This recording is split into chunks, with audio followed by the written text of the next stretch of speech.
Today, I will be showing you how to delete a saved search on Homes.com. Deleting saved searches is useful if you no longer need certain alerts or want to keep your account organized. First, go to the upper right corner of the page and click on your profile button. This will open a drop-down menu with several options. From the drop-down menu, click on Save Searches. You will then be taken to a page where all of your saved searches and listings are displayed. On this page, look at each saved listing. In the upper right corner of every listing, you will see a trash can icon.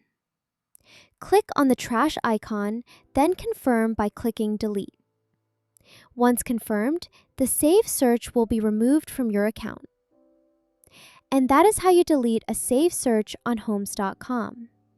Thank you for watching.